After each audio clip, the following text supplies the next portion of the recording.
नमस्कार, स्वागत है आप सभी का आपके अपने YouTube channel Eklavya education classes नए ठाणा पर। हमारा विषय चल रहा था भारत के भौतिक प्रदेश के बारे में। हम पढ़ रहे थे, पहला हमने पढ़ा था ट्रांस हिमालय के बारे में और फिर पढ़ा था हमने महान हिमालय के बारे में, जिसमें चोटियां ही चोटियां। महान हिमालय जो नंगा पर्वत से लेकर के, जम्मू कश्मीर के नंगा पर्वत से लेकर के, और ये विस्तृत है, फैला हुआ है कहाँ तक, नामचा बरवा पहाड़ी तक, नामचा बरवा पहाड़ी तक, जिसकी लंबाई है 2400 किलोमीटर, 2400 किलोमीटर, और ये 5 लाख वर्ग किलोमीटर क्षेत्र में फैला हुआ है, 5 लाख। हम बात करें महान हिमालय की। अब इसके बाद में आता है मध्य हिमालय। मध्य हिमालय और महान हिमालय के बीच के जो स्पेस है उसे कहा जाता है main thrust centre, main thrust. अब देखिए, महान हिमालय और मध्य हिमालय के बीच में घाटियां ही घाटियां पाई जाती है। सुना होगा आपने घाटियों के बारे में। तो यहाँ पर मध्य हिमालय की बात करते हैं तो मध्य हिमालय एक क्रमिक श्रेणी में न आकर के कटी फटी श्रेणी के अंदर है। इसमें 4 मुख्य पर्वत आते हैं, पीर पंजाल, धौलाधर, नागटिब्बा और महाभारत। ये 4 मुख्य इसके अंदर पर्वत आते हैं। अब बात करते हैं कि इनके बीच के अंदर, महान हिमालय और मध्य हिमालय के बीच में घाटियां पाई जाती है। तो सबसे पहले पीर पंजाल और महान हिमालय के बीच में घाटी का नाम है कश्मीरी घाटी, कश्मीरी घाटी, कश्मीरी घाटी के नाम से जाना जाता है। फिर आता है धौलाधर और महान हिमालय के बीच में आते हैं कुल्लू मनाली, कुल्लू मनाली। और दूसरी जो घाटी आती है वो है लोहा स्पीति, लोहा स्पीति की घाटी। प्रश्न ये आ जाता है कि लोहा स्पीति घाटी किन 2 पर्वतों के बीच में, तो धौलाधर और महान हिमालय के बीच में। आगे नागटिब्बा और महान हिमालय के बीच में घाटी है एक तो नंदा देवी की घाटी, नंदा देवी की घाटी। दूसरी घाटी है फूलों वाली घाटी, फूलों वाली घाटी।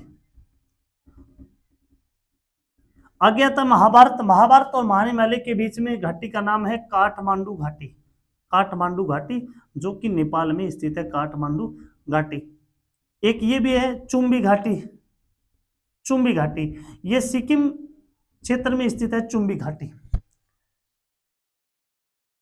कश्मीरी घाटी, जैसा कि आपने ये सुना हुआ, इसके अंदर 2 दर्रे पाए जाते हैं जिनका नाम है पीर पंजाल का दर्रा, पीर पंजाल का दर्रा, और दूसरा है बनिहाल का दर्रा, बनिहाल का दर्रा। और आपने सुना भी होगा कि जवाहर सुरंग, जवाहर सुरंग, जवाहर सुरंग स्थित है बनिहाल दर्रे में, जवाहर सुरंग, जिसकी लंबाई है 11 किलोमीटर की लंबाई, 11 किलोमीटर की लंबाई, जो NH-44 पर स्थित है। जवाहर सुरंग जो बनिहाल दर्रे में आता है और कश्मीरी घाटी में स्थित है। इसके अलावा हम पढ़ते हैं कि मध्य हिमालय की ऊंचाई, औसतन ऊंचाई मानी जाती है 3500 से लेकर के 4000 मीटर तक, 3500 से लेकर के 4000 मीटर तक। जैसा कि ये पर्वत है और पर्वत पे घास के मैदान पाए जाते हैं, 3000 मीटर तक घास के मैदान पाए जाते हैं। तो इनको जम्मू कश्मीर के अंदर, जम्मू कश्मीर में इन मैदानों को कहा जाता है मरग। इन मैदानों को, जैसे सोनमर्ग, ऐसे जो घास के मैदान होते हैं उन मैदानों को जम्मू कश्मीर में कहा जाता है मरग। उसी प्रकार उत्तराखंड में इनको कहा जाता है बुग्याल व प्यार, बुग्याल व प्यार, इन्हें कहा जाता है उत्तराखंड के अंदर। इनमें इसी प्रकार से अंग्रेजों के द्वारा स्वास्थ्य पर्यटन यहां पर चलाए गए थे, अंग्रेजों के द्वारा स्वास्थ्य पर्यटन, जैसे हो गया शिमला हो गया, नैनीताल हो गया, नैनीताल हो गया, धर्मशाला हो गया, धर्मशाला हो गया, ऐसे बहुत सारे इन्होंने यहाँ पर अंग्रेजों के द्वारा स्वास्थ्य पर्यटन स्थल है यहाँ पर लगाए गए थे। तो मध्य हिमालय की ऊंचाई है 3500 से 4000 मीटर तक। इन हिमालयों के अंदर घास के छोटे छोटे मैदान पाए जाते हैं जिन्हें कहा जाता है, जम्मू कश्मीर में मरग कहा जाता है, उत्तराखंड के अंदर बुग्याल या प्यार कहा जाता है। तो इसमें मुख्य रूप से 4 श्रेणी आती है, पीर पंजाल की श्रेणी, धौलाधर, नागटिब्बा और महाभारत, ये 4 श्रेणी आती है। कश्मीरी घाटी किन 2 पर्वतों के बीच में, तो महान हिमालय और पीर पंजाल के बीच में। कुल्लू मनाली, धौलाधर और महान हिमालय के बीच में। लोहा स्पीति भी आ जाती है इसके अंदर।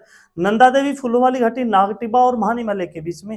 काठमांडू की घाटी आती है वो महाभारत और महान हिमालय के बीच में। चुंबी घाटी आती है वो सिक्किम क्षेत्र के अंतर्गत आती है। तो इनके अंदर दो दरे पाए जाते हैं, पीर पंजाल और बनियाल। बनियाल दरे में ज्वार सुरंग जिसकी लंबाई है 11 किलोमीटर, NH 44 पर यह स्थित है। तो मध्य हिमालय के बारे में इनमें से शायद ही कोई अलग सा प्रश्न आता हो। अब इसके बाद में हम पढ़ते हैं कि बाह्य हिमालय के बारे में।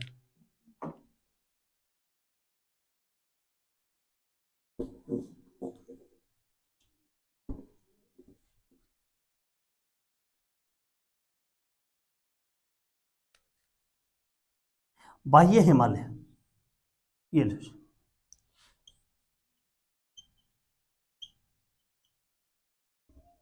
बाह्य हिमालय का विस्तार है पाकिस्तान के सुलेमान पर्वत से लेकर के और ये फैला हुआ है म्यांमार और भारत के मध्य जो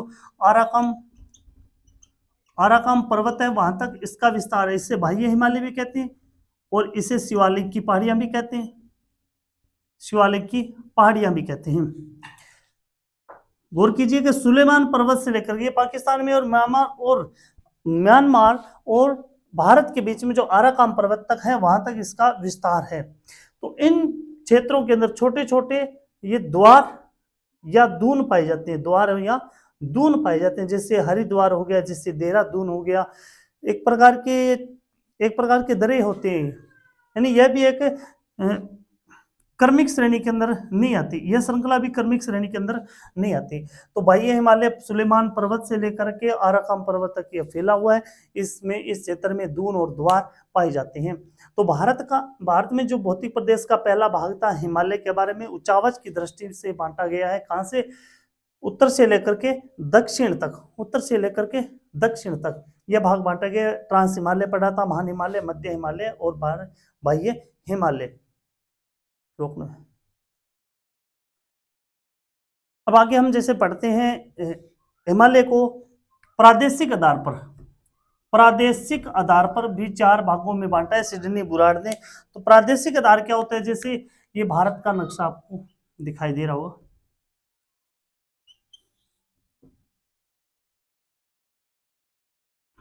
तो प्रादेशिक आधार पर नदियों को लेकर के इन्होंने 4 भागों में बांटा है सिडनी बुराड़ के द्वारा। पश्चिम से लेकर के पूर्व तक 4 भागों में बांटा जाता है। जैसे यहाँ से एक सिंधु नदी निकलती है, यहाँ से फिर एक सतलज नदी आती है। तो इनके बीच का जो भाग होता है उसको कहा गया है पंजाब का हिमालय कहा गया। इसके बाद ये तो होगी सिंधु नदी, ये सतलज नदी होगी। सिंधु और सतलज नदी के बीच के भाग को कहा जाता है पंजाब का हिमालय। उसके बाद आती है सतलुज के बाद काली नदी। इस सतलुज नदी और काली नदी के बीच के भाग को कहा जाता है कुमाऊं हिमालय। काली नदी के बाद एक तीस्ता नदी आती है। इन काली नदी और तीस्ता नदी के बीच के पर्वतीय भाग को कहा जाता है नेपाल का हिमालय। इसके बाद एक दिहांग नदी आती है, ब्रह्मपुत्र की सहायक नदी। तीस्ता और दिहांग के बीच के भाग को कहा जाता है असम का हिमालय। बेसिक सी बातें वही है। जैसे कि हम पहले पंजाब के बारे में पढ़ते हैं तो यहाँ काराकोरम की श्रेणी आती है, लद्दाख की श्रेणी, जास्कर की श्रेणी, जो विशेषताएं उनमें थी वो भी उनमें है। यहाँ पर जैसे कुमाऊं के अंदर आ गई, उत्तराखंड की सबसे ऊंची चोटी है नंदा देवी, कुमाऊं हिमालय के अंतर्गत आती है। इसके बाद नेपाल के अंदर माउंट एवरेस्ट की जो सबसे ऊंची चोटी है वो किसमें आ रही है? माउंट एवरेस्ट की सबसे ऊंची चोटी है वो नेपाल हिमालय के अंदर आती है। उसके बाद जो नामचा बरुआ की पहाड़ी है वो असम हिमालय के अंतर्गत आती है। तो इस प्रकार से प्रादेशिक वजन भी 4 भागों में बांटा जाता है, उचावच की दृष्टि से भी 4 भागों में इनको बांटा जाता है। तो प्रादेशिक पंजाब हिमालय, कुमाऊं हिमालय, नेपाल हिमालय और असम हिमालय, इन 4 प्रदेशों में हम बांटते हैं। तो ये हमारा पहला जो भाग है हिमालय का वर्गीकरण, ये पूरा होता है। उत्तर पर्वत का मैदान। अब हम पढ़ते हैं उत्तर का विशाल मैदान। उत्तर का विशाल मैदान। उत्तर का विशाल मैदान।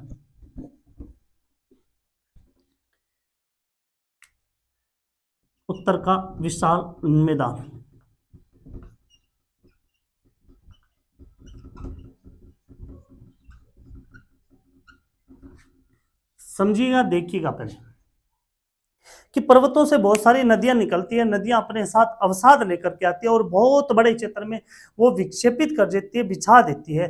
तो उस अवसाद के कारण मैदानों का निर्माण होता है। तो मैदानों को भी हम दो भागों में बांटते हैं, एक तो प्रादेशिक आधार पर और एक उचावच के आधार पर। प्रादेशिक आधार पर और दूसरा आता है उचावच के आधार पर। उचावच के आधार पर क्या होता है, जैसे भाबर हो गया, तराई हो गया, इसके अलावा हो गया खादर हो गया और हो गया बांगर, बांगर क्षेत्र। प्रादेशिक आधार पर भी चार भागों में बांटा जाता है। सबसे पहले आ गया थार का मरुस्थल, या उसे हम बोल सकते हैं रेगिस्तान का विशाल मैदान। दूसरा आता है पंजाब का हिमालय, पंजाब का मैदान, पंजाब का मैदान, या फिर इससे बोल सकते हो आप सिंधु का मैदान। उसके बाद पढ़ते हैं हम गंगा का विशाल मैदान, गंगा का विशाल मैदान। फिर पढ़ते हैं हम ब्रह्मपुत्र का मैदान, ब्रह्मपुत्र का मैदान, ब्रह्मपुत्र का मैदान। तो सबसे पहले हम देखते हैं कि उचावच की दृष्टि से जो भाबर, तराई, खादर या बांगर जो क्षेत्र है उसके अंदर क्या क्या विशेषताएं होती है, क्या कुछ होता है। तो सबसे पहले हम ये देखते हैं खादर और बांगर के बारे में।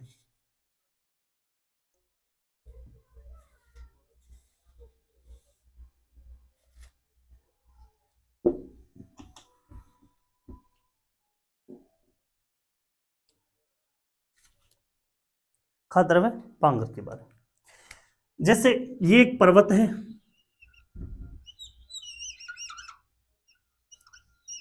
इस पर्वतीय क्षेत्र से नदियां आती है,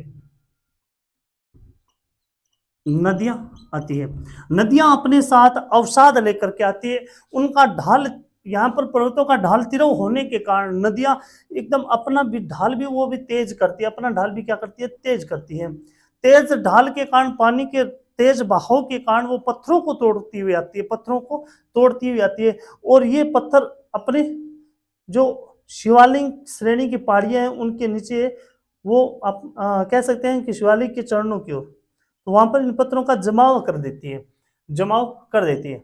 यहाँ पर इस क्षेत्र को कहा जाता है भाबर, इस क्षेत्र को कहा जाता है भाबर। अब देखिए खास बात कि यहाँ पर नदियां विलुप्त हो जाती है। क्यों विलुप्त हो जाती है कि जैसे बड़े बड़े पत्थर या बड़े बड़े कंक्रीट यहाँ पर जमा होते हैं, तो पानी जो द्रव्य पदार्थ होता है वो ठोस पदार्थ के नीचे की ओर बहता हुआ चला जाता है। तो यहाँ पर नदियां एक प्रकार से दर्शित नहीं होती, अदृश्य हो जाती है।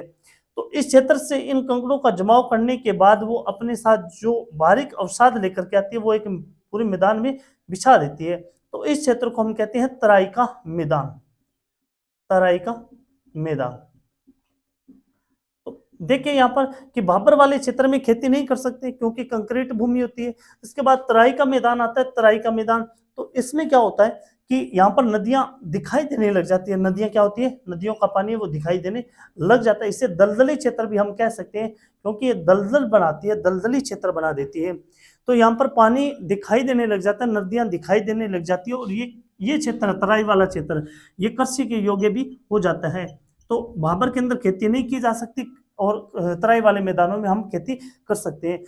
हालांकि यहाँ पर पानी अधिक होता है, पानी की अधिक मात्रा होती है, दलदली क्षेत्र का निर्माण होता है। तो इन यहाँ पर वो फसलें बोई जाती है जिसमें पानी की अधिक आवश्यकता होती है, जैसे कौन सी होगी, जैसे धान हो गया, गन्ना हो गया, ऐसे क्षेत्र। इसके बाद हम बाबर और खादर के बारे में पढ़ते हैं, बाबर और खादर के बारे में। तो देखिए आप बाबर और खादर की विशेषताएं, बाबर और तराई तो होगी, खादर और बांगर के बारे में पढ़ते हैं। जैसे ये नदियां आ रही है, नदी ये आ रही है नदी, तो नदियां अपना स्थान परिवर्तित कर लेती है। नदियां अपना स्थान वो कालांतर में, क्योंकि ये प्राकृतिक होती है, कृत्रिम तो होती नहीं, अपना स्थान खुद तय करती है। तो ये क्या करती है, जैसे आज इस क्षेत्र में बह रही है, कालांतर में हो सकता है इसका क्षेत्र इस साइड में हो जाए, इस साइड में हो जाए। तो इस क्षेत्र की ओर वो अपना अवसाद जमा कर देती है, अवसाद जमा कर देती है। अब ये नदी यहाँ की ओर चल रही है, तो हो कि पीछे जब बरसात अधिक होती है पहाड़ी इलाकों पर, तो इन नदियों में बाढ़ आ जाती है, बाढ़ आने के कारण इनका पानी है वो इनके किनारों से बाहर निकलने लगता है और जब बाढ़ कम होती है, पानी कम होता है, तो ये पानी वापस भी आ जाता है, लेकिन इनके साथ जो कांप होती है, जो अवसाद होती है, वो एक क्षेत्र में विक्षेपित कर देती है, बिछा देती है। तो ये जो क्षेत्र होता है उसे हम खाद्र भूमि कहते हैं। खाद्र भूमि, खाद्र भूमि की एक विशेषता और है कि यहाँ पर कृषि कार्य हम कर सकते हैं, क्योंकि यहाँ पर जलोढ़ मिट्टी होती है। दूसरी बात, प्रतिवर्ष खाद्र भूमि की मिट्टी है वो बदलती रहती है, क्योंकि नदियों के अंदर जब जब बाढ़ आती है वो अपने साथ अवसाद लाती है और बड़े क्षेत्र में विक्षेपित कर देती है। अब बांगर भूमि कौन सी होगी? कि बांगर भूमि वो होगी जहां बाढ़ का पानी नहीं पहुंचता है। बाढ़ का पानी नहीं पहुंचेगा तो मिट्टी, वो जलोढ़ मिट्टी का विक्षेपित वहां पर नहीं होगा, और मिट्टी वहां पर नहीं होगी तो कृषि कार्य के लिए वो भी क्या हो जाएगी? अनुपयुक्त हो जाएगी। कृषि कार्य के लिए अनुपयुक्त भूमि हो जाएगी। तो ये हो गया बांगर खादर, ये उचावच की दृष्टि से। अब देखते हैं हम प्रादेशिक आधार पर इनको चार भागों में बांटा जाता है। प्रादेशिक डेल्टा क्षेत्र, डेल्टा क्षेत्र क्या होता है?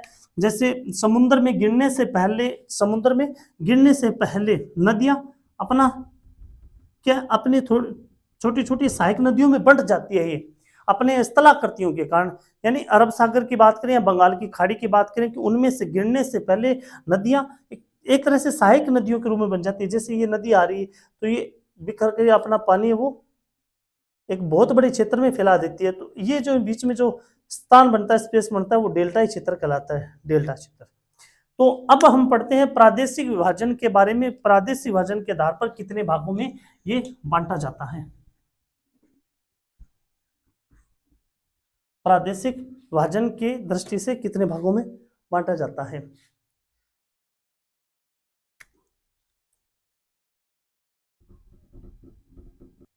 अब देखिए आप प्रादेशिक आधार पर मैदानों को कितने भागों में बांटा जाता है प्रादेशिक आधार पर।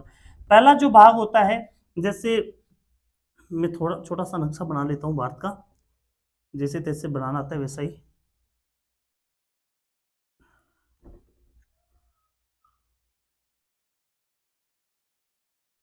इस प्रकार से ये हो गया अपना पूर्वी छोर।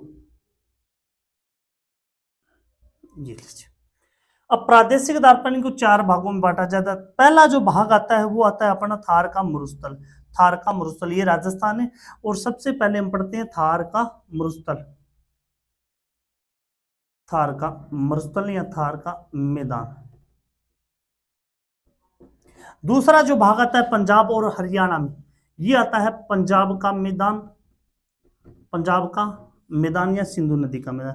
आगे जो मैदान आता है वो आता है एक बड़े से क्षेत्र के अंदर, गंगा का विशाल मैदान। गंगा का विशाल मैदान। और उसके बाद में आता है ब्रह्मपुत्र का मैदान। इस क्षेत्र के अंदर ब्रह्मपुत्र का मैदान। ब्रह्मपुत्र जो आती है हमारे चीन से आती है और भारत में अरुणाचल प्रदेश में प्रवेश करती है। तो पहला जो भाग है थार का मरुस्थल पंजाब, फिर आता है गंगा का विशाल मैदान, और फिर आता है ब्रह्मपुत्र। वन बाय वन पढ़ते जाएंगे हम। थार का मरुस्थल की बात करते हैं सबसे पहले। थार का मरुस्थल, थार का मरुस्थल, जैसे ये राजस्थान मान लीजिए, आप राजस्थान, यहां से पर्वत श्रृंखला निकलती है, अरावली की पर्वत श्रृंखला। अरावली, अरावली के इस ओर पश्चिमी क्षेत्र की ओर यहां पर ये थार का मरुस्थल स्थित है। थार का मरुस्थल। अब देखिए आप, यहां से एक समवर्षा रेखा जिसे कहते हैं 25 सेमी समवर्षा रेखा, इस थार के मरुस्थल को दो भागों में बांटती है। इसे हम कह देते हैं कि बागर की भूमि कह देते हैं, यानी जिसका क्या फैलाव कहां से होता है 25 सेमी से लेकर के 50 सेमी वर्षा वाले क्षेत्र। इस क्षेत्र को हम कहते हैं बागर का मैदान, और इससे आगे 25 से आगे इस मैदान को कहते हैं हम मरुस्थल का मैदान। मरुस्थल का मैदान। इसमें जैसे मरुस्थल का मैदान, शुष्क का मैदान है ये, तो इसमें क्या है कि सबसे ये रेतीला क्षेत्र है, बलुई पत्थर मिलते हैं यहाँ पर, रेतीला क्षेत्र है।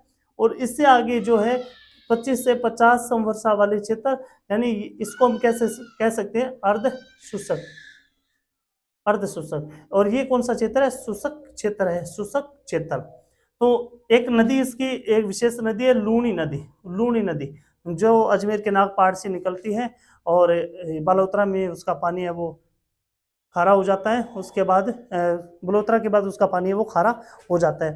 तो ये अरशुशक और शुशक का मैदान है। थार के मरुस्थल में एक तो मुख्य रूप से लूनी नदी आती है, उसके ऊपर जैसे हम बात करें 25 से 50 सेमी वर्षा के बीच में यहाँ पर एक नदी मुख्य नदी है घग्गर की नदी। अब देखिए बात है कि यहाँ पर सबसे ज्यादा इस क्षेत्र के अंदर लवणीय झीलें पाई जाती है और उसके अलावा मृद पादप होते हैं जैसे कंटीली झाड़ियां होगी वो वैसे यहाँ पर वन पाए जाते हैं। तो यहाँ पर जो शुष्क के मैदान है वहां पर जो मिट्टी के बड़े बड़े टिब्बे बनते हैं उनको धरियन कहते हैं, स्थानीय भाषा में इनको धरियन कहते हैं। तो थार का मरुस्थल है वो उसको दो भागों में बांटा जाता है, बागर का मैदान 25 से 50 और 25 के बाद जो है इसे कहते हैं हम शुष्क मरुस्थल। अब आगे बात करते हैं कि पंजाब का विशाल मैदान, पंजाब का विशाल मैदान, पंजाब का विशाल मैदान, सिंधु का मैदान भी कह सकते हैं इसे, क्योंकि सिंधु की सहायक नदियों के द्वारा इस मैदान का निर्माण होता है। पंजाब का मैदान पंजाब और हरियाणा क्षेत्र में फैला हुआ है। तो इन क्षेत्रों के अंदर पंजाब का जैसे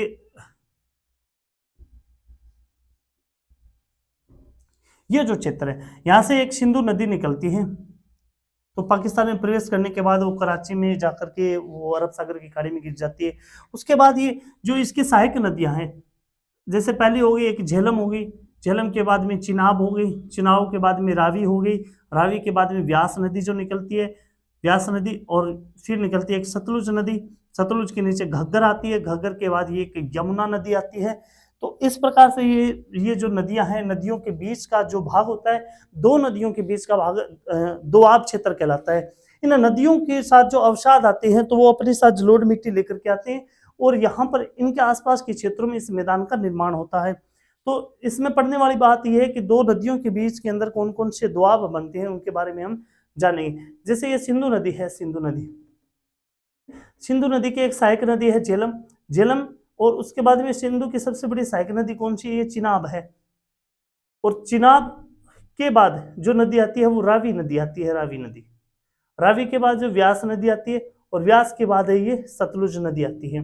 तो सतलुज नदी में व्यास नदी आके गिरती है और व्यास ये सतलुज नदी जाती है, ये किस में गिरती है, रावी के अंदर, और रावी जाकर के गिरती है चिनाब के अंदर, और झेलम भी किसके अंदर गिरती है, चिनाब के अंदर, और चिनाब जाकर के सिंधु नदी में मिल जाती है। तो इन दो के बीच का जो नदियों के दो नदियों के बीच का भाग होता है उसे दोआब क्षेत्र कहते हैं, उसे कहते हैं हम दोआब क्षेत्र। तो इनके बारे में हम पढ़ना बहुत ही ज्यादा जरूरी है। दोआब क्षेत्र कौन कौन से होते हैं देखिए,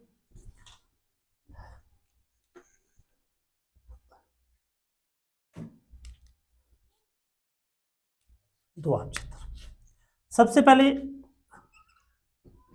सिंधु नदी, उसके बाद में आती है झेलम, झेलम के बाद में आती है चिनाब,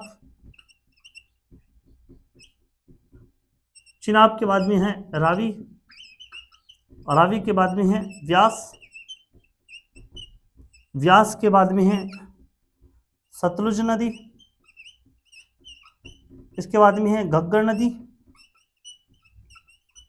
इसके बाद में है यमुना नदी, चंबल, चंबल नदी जो यमुना नदी में जाकर के गिरती है। अब इनके बीच का भाग दोआब क्षेत्र कहलाता है।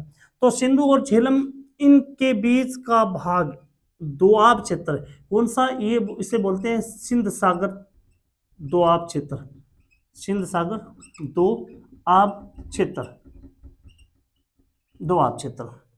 इसके बाद में झेलम और चिनाब इनके बीच के भाग को कहते हैं चाज दोआब क्षेत्र, चाज दोआब क्षेत्र। चिनाब और रावी के बीच का भाग है उसे कहते हैं रचना दोआब क्षेत्र। रावी और व्यास के बीच में बारी, बारी दोआब। व्यास और सतलुज के बीच में है बिस्त, बिस्त दोआब क्षेत्र। सतलुज और घग्गर के बीच में है मालवा दोआब क्षेत्र। और घग्गर और यमुना के बीच का जो दोआब क्षेत्र बनता है उसे कहा जाते हैं हरियाणा भिवानी दोआब क्षेत्र, दोआब क्षेत्र। तो इस प्रकार से ये मुख्य मुख्य दोआब बनते हैं। तो देखने वाली बात है कि पंजाब और हरियाणा के अंदर, ये तो सिंधु नदी के सहायक नदियों के द्वारा बनाए गए दोआब क्षेत्र है। पंजाब और हरियाणा मैदान के अंदर यहां से लेकर के इतने क्षेत्र में ये मैदान बनते हैं।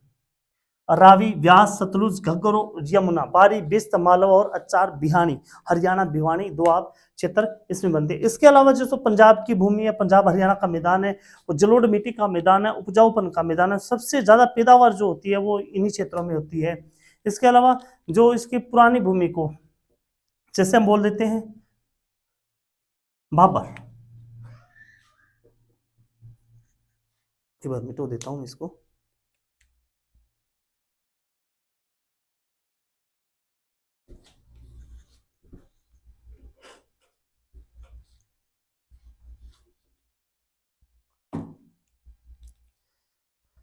पंजाब की जो पुरानी जलोढ़ मिट्टी है, जलोढ़ मिट्टी, पुरानी जो जलोढ़ मिट्टी है उससे कहते हैं वेटलैंड, उसे कहते हैं वेटलैंड।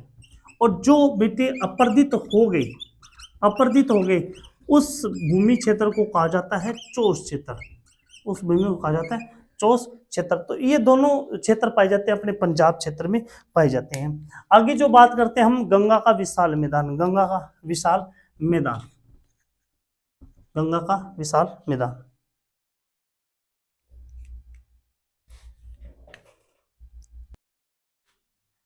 ये गंगा का मैदान, गंगा के मैदान के बारे में पढ़ते हैं। गंगा का मैदान, गंगा का उद्गम होता है गंगोत्री नामक स्थान से, गंगोत्री नामक स्थान से होता है। और ये उत्तराखंड, ये हो गया अपना यूपी, बिहार, इस यहाँ से जाकर के ये चली जाती है बांग्लादेश के अंदर, पश्चिम बंगाल से होते बांग्लादेश के अंदर।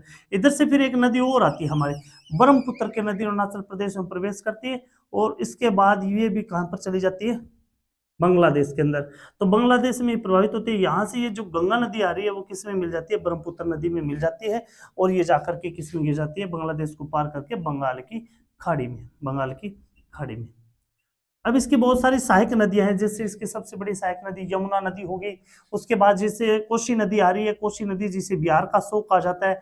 ये जो महानद आ रही है दार्जिलिंग की पहाड़ियों से, ये जो हुगली नदी है, हुगली की सहायक नदी दामोदर नदी है। या फिर ये सवर्ण रेखा जो झारखंड और उड़ीसा के सीमावर्ती क्षेत्र में आती है, एक जो ये रार नदी है। तो इस प्रकार की इसकी बहुत सारी सहायक नदियां हैं जो डेल्टा मैदानों का निर्माण करती है। जैसे सबसे बड़ा सुंदरबन का डेल्टा है पश्चिम बंगाल के अंदर, सुंदरबन का डेल्टा, सुंदरबन का डेल्टा। इसके नीचे जो एक न्यू मरे द्वीप भी आता है सुंदरबन डेल्टा के नीचे। तो यूपी के अंदर ये मैदान का निर्माण करती है ये गंगा नदी, रोहिलखंड का मैदान और अवध का मैदान। कोसी नदी के आसपास क्षेत्र में इस मैदान को कहा जाता है मिथिला। इसके नीचे मगध ये भी मैदान है, मगध के मैदान का निर्माण करती है। और महानद और कोसी नदी के बीच में बारिंड का मैदान है, उसका ये निर्माण करती है। इस प्रकार से गंगा नदी का जो मैदानी क्षेत्र है उसको हम 3 भागों में बांटते हैं। ऊपरी भूमि, ऊपरी गंगा का मैदान, गंगा का मैदान, मध्य गंगा का मैदान, और उसके बाद में आ जाता है निम्न गंगा का मैदान, निम्न गंगा का मैदान। अब इसके स्थलाकृति के आधार पर इसको 3 भागों में बांटा जाता है कि सबसे पहले जो ऊपरी गंगा का मैदान है वो उसकी ऊंचाई है वो 100 से 150 मीटर, 100 से 150, 100 से 300 मीटर, 100 से 300 मीटर। तो उसके बाद ऊपरी गंगा का मैदान आता है जो हरिद्वार से लेकर के इलाहाबाद तक, हरिद्वार से लेकर के इलाहाबाद तक यह क्षेत्र में फैला हुआ है, जिसकी औसतन ऊंचाई होती है वो 100 से 300 तक होती है, 100 से 300 तक। उसके बाद इलाहाबाद से लेकर के राजमहल की पहाड़ियों तक ये मध्य का मैदान आता है, जिसकी ऊंचाई 50 से 100 के बीच में होती है, 50 से 100 के बीच में।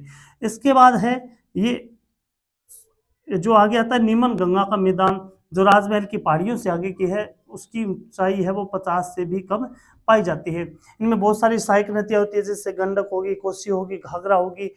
इस प्रकार की इनकी सहायक नदियों के द्वारा, गंगा नदी के द्वारा ये मैदान का निर्माण किया जाता है। इनके मुख्य मैदान है रोहिलखंड, अवध, मिथिला, बारिन, मगध। ये जो है ये मुख्य मैदान इनके आते हैं। तो ये गंगा का विशाल मैदान हो गया। अब देखते हैं ब्रह्मपुत्र का विशाल मैदान। ब्रह्मपुत्र का विशाल मैदान देखिए, अब ब्रह्मपुत्र ये तिब्बत के पठार से निकल करके अरुणाचल प्रदेश में भारत में प्रवेश करती है। उसके बाद ये असम राज्य में बहती हुई और मेघालय के साथ सीमा बनाती है, मेघालय में प्रवेश नहीं करती। उसके बाद ये पश्चिम बंगाल से बांग्लादेश में प्रवेश कर जाती है। इसके मुख्य एक ही सहायक नदी है हुगली, मुख्य तो एक है हुगली नदी, एक प्रमुख सहायक नदी है। यहाँ पर जो मैदान बनते हैं वो असम का विशाल मैदान हो गया। तो इस प्रकार से मैदानी भागों का प्रादेशिक आधार पर और उचावच की दृष्टि से आधार पर इनका वर्गीकरण होता है। अब पढ़ते हैं हम इनके पठार के बारे में,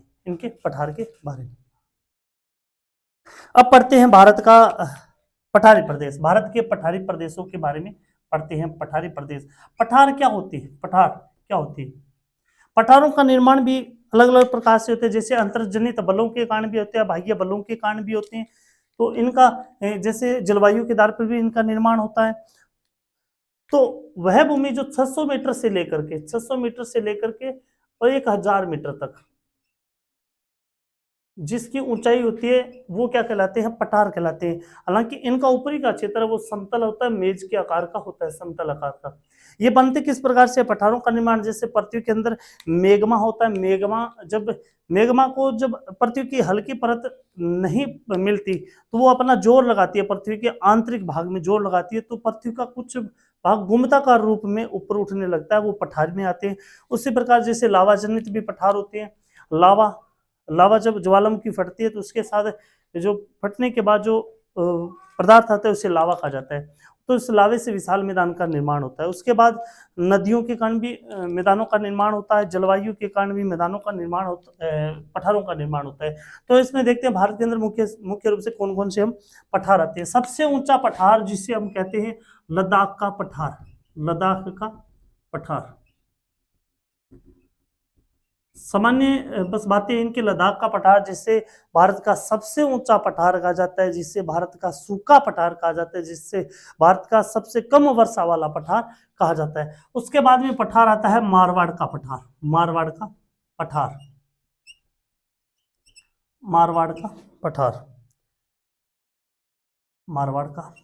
ये कहां पर है?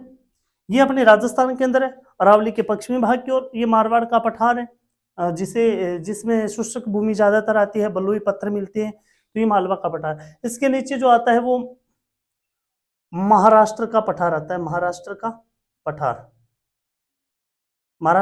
महाराष्ट्र में स्थित है। इसके नीचे आता है दक्कन का पठार जो सर्वाधिक क्षेत्र में फैला हुआ है, सर्वाधिक राज्यों में फैला हुआ है। जैसे दक्कन का पठार हो गया अपने महाराष्ट्र के अंदर हो गया, नीचे ये हो गया अपना पुणे के अंदर आ जाता है, नीचे कुछ कर्नाटक में आ जाता है, ये इसका कुछ फैलाव तेलंगाना में है, मध्य प्रदेश में आदि क्षेत्रों में इनका फैला हुआ है। दक्कन का पठार। इसके बाद में आता है मालवा का पठार जो मध्य प्रदेश के अंदर है, मालवा का पठार, जिसके ऊपर की ओर महादेव की पहाड़ियां आती है, उत्तर दिशा की ओर महादेव की पहाड़ियां, इस साइड की ओर उत्तर पूर्व की ओर ये जो मैदान है वो है बुंदेलखंड का पठार। यानी बुंदेलखंड और एक नीचे आता है एक बखेलखंड। ये जो पठार है ये देखो बीहड़ भूमि वाले पठार है, मतलब इस क्षेत्र के चंबल की जो मान लीजिए कि चंबल की जो नदी निकलती है जाना पौपाड़ी से, वहीं से एक नदियां निकल के आती है और यहाँ पर बीहड़ क्षेत्र का निर्माण करती है, बीहड़ क्षेत्रों का। तो ये मालवा का पठार, ये बुंदेलखंड का, ये बखेलखंड का। और इसके बाद में आ जाता है यहाँ पर छोटा नागपुर का पठार जो मुख्य रूप से झारखंड में है, उड़ीसा के अंदर फैला हुआ है, बिहार के अंदर फैला हुआ छोटा नागपुर का पठार। और इसके आगे जो महत्वपूर्ण है वो शिलोंग का पठार आता है, शिलोंग का पठार मेघालय के अंदर। और शिलोंग का पठार जिसे कह सकते हैं सबसे गीला पठार है कि सर्वाधिक वर्षा वाला, सबसे ज्यादा वर्षा मानसरोवर के अंदर होती है, सबसे वर्षा वाला पठार है वो कौन सा? अपना शिलोंग का पठार। उसके बाद में आ जाता है ये कर्नाटक का पठार आ जाता है, कर्नाटक का पठार। अब देखिए बात, दक्कन का पठार ये जो लावा निर्मित है, ज्वालामुखी निर्मित है, ये भी ज्वालामुखी निर्मित है। ये मारवाड़ का पठार है, अंतर्जनित बलों के कारण, यानी पहाड़ी क्षेत्र के नीचे की ओर जो पठार बनते हैं वो अंतर्जनित बलों के कारण बनते हैं। ये भी अंतर्जनित बलों के कारण बना है। ये जो आगे के जो पठार है ये हिमालय क्षेत्र के अंतर्गत ही आते हैं, तो ये अंतर्जनित बलों के कारण भी बने हैं।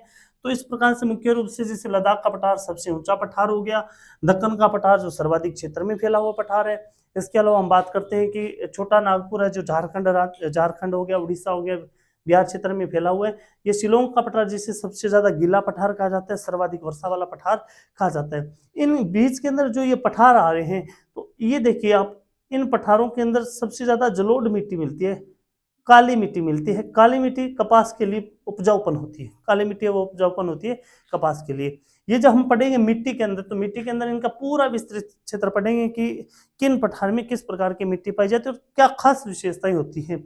तो ये अपना पठारी प्रदेश होता है। अब इसके बाद हम देखते हैं कि तटीय प्रदेश। तटीय प्रदेश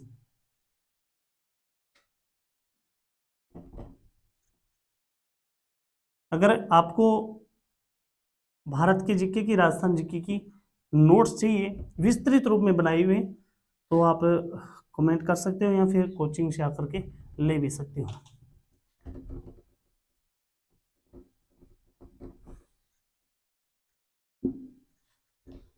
बात करते हैं हम भारत के तटों के बारे में। भारत के तट, भारत के तटीय प्रदेश,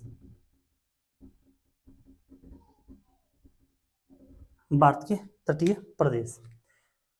देखो यहां से गुजरात से शुरू होती है भारत की समुद्री सीमा, यहां से अरब सागर यहां से शुरू हो जाता है और विस्तृत क्षेत्र में फैला हुआ है, ये पश्चिम बंगाल तक जाता है। तो इस क्षेत्र के अंदर जो हमारे राज्य लगते हैं, तो वहां पर ये तटों का निर्माण करता है। यानी जो स्थलीय भूमि तक जलीय भूमि, सतलीय और भूमि और जलीय भूमि का जहां मिलान होता है, वो कौन सा क्षेत्र होता है? वो तटीय क्षेत्र होता है। तो भारत में देखो तटीय प्रदेश को दो भागों में बांटा जाता है, एक तो ये पश्चिमी क्षेत्र हो गया और एक ही हो गया पूर्वी क्षेत्र, पश्चिमी क्षेत्र और पूर्वी क्षेत्र। तो सबसे पहले तो हमें ये देखना है कौन कौन से राज्य मिलते हैं। सबसे पहले तो हो गया अपना गुजरात क्षेत्र, उसके बाद आ जाता है महाराष्ट्र, उसके बाद में आ जाता है गोवा, गोवा, उसके बाद में आ जाता है कर्नाटक, कर्नाटक, उसके बाद में आ जाता है केरल, केरल। तो पश्चिमी दिशा की ओर देखिए कितने राज्य मिलते हैं, 1 2 3 4 और 5 राज्य की बात करें तो 5 मिलते हैं। अगर बात करें कि केंद्र शासित प्रदेश कितने हैं, तो यहाँ पर एक तो हमारा दादर नगर हवेली और दमन द्वीप, एक तो ये हो गया और एक हो गया लक्षद्वीप। ये दो जो क्षेत्र मिलते हैं ये है केंद्र शासित प्रदेश। तो पश्चिमी दिशा की ओर 5 राज्य और 2 केंद्र शासित प्रदेश है, वो तटीय सीमा बनाते हैं। इसके अलावा देखिए इस साइड की ओर सबसे पहले आ जाता है पश्चिम बंगाल, पश्चिम बंगाल, उसके बाद में आ जाता है उड़ीसा, उड़ीसा के बाद में आ जाता है अपना आंध्र प्रदेश, आंध्र प्रदेश के बाद में आ जाता है तमिलनाडु, तमिलनाडु। तो 4 यहाँ पर राज्य हैं जो पूर्व दिशा की ओर से तटीय भूमि बनाते हैं। इसके अलावा पुडुचेरी, एक तो केंद्र शासित प्रदेश हो गया पुडुचेरी, और एक हो गया अपने अंडमान एंड निकोबार द्वीप समूह, वो जो केंद्र शासित प्रदेश है। तो 2 केंद्र शासित प्रदेश इस साइड की ओर है, 2 केंद्र शासित प्रदेश है इस साइड की ओर।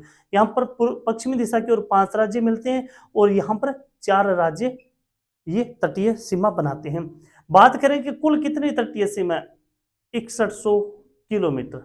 अगर द्वीपों को मिला ले तो 7516.6 किलोमीटर तटीय सीमा ये बनाते हैं। तो कौन कौन से तट है, कौन कौन से बंदरगाह है, तो इनके बारे में हम पढ़ेंगे अपनी अगली वीडियो के अंदर, और उसमें बताएंगे कौन कौन से बंदरगाह का क्या क्या खास बातें हैं, और तटीय प्रदेशों में कौन कौन से तट बनाते हैं भारत की ओर से, और किसकी क्या कुछ खास विशेषताएं, कौन सी झीलों का निर्माण होता है। उसके बाद में हम द्वीपों के बारे में चर्चा करेंगे विस्तृत रूप से, और यकीनन इस विषय के अलावा कोई प्रश्न बनता भी नहीं है, और हमारे पास हमारी कोचिंग के अंदर विस्तृत रूप से नोट्स भी है, short and trick wise notes बनाए हुए। अगर आपको चाहिए तो आप कभी भी मांग सकते हो, कमेंट के माध्यम से आप अपना नंबर भी दे सकते हो, उसमें भी व्हाट्सअप कर देंगे हम। धन्यवाद, जुड़े रहिए हमारे एकलव्य कोचिंग क्लासेस नेठाणा के साथ। धन्यवाद।